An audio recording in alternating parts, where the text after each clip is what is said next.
so I just watched the last video that I made after speaking to the guy in San Francisco. Wow, I look miserable. Wow, it wasn't that bad.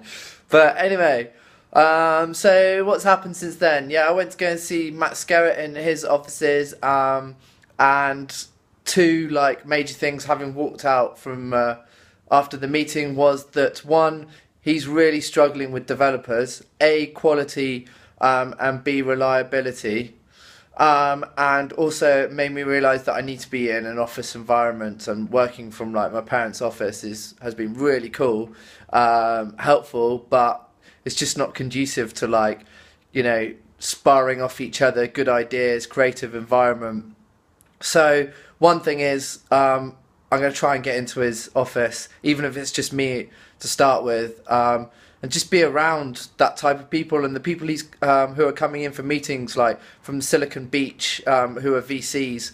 Like, I'd be involved in those meetings. He'd like ask me in, so got to get there, I think, and that's got to happen as soon as possible. Second thing is, why didn't I think of this? I kind of thought of it early on, but dismissed it.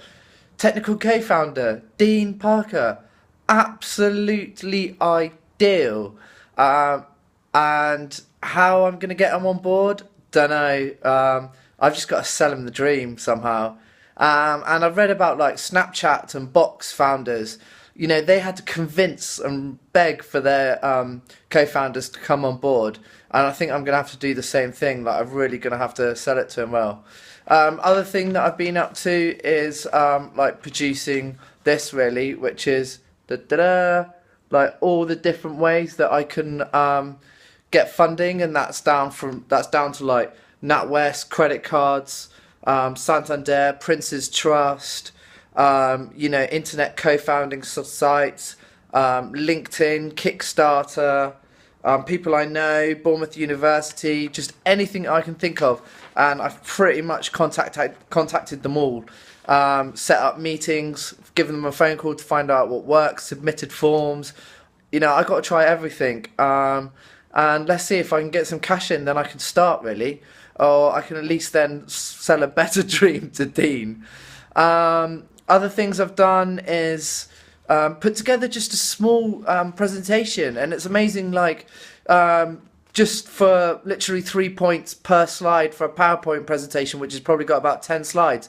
I've like been finding stuff about video content and video advertising, and we're like, wow, this is really cool. This really backs up my thought process. Things like Instagram videos get twice the engagement as Instagram pictures.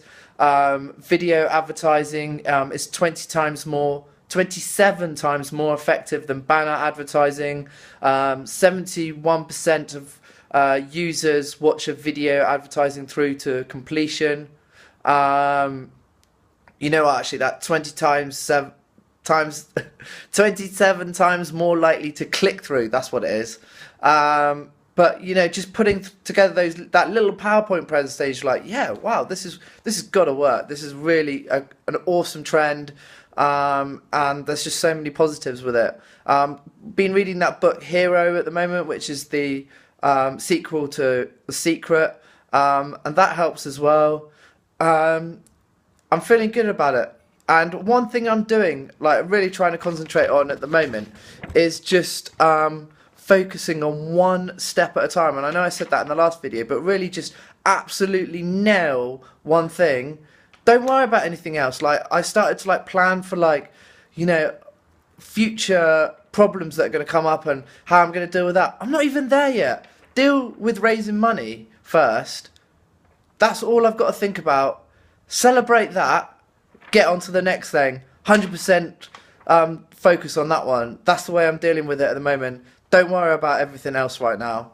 And today it's working. It's keeping my spirits high. Tomorrow, we'll see.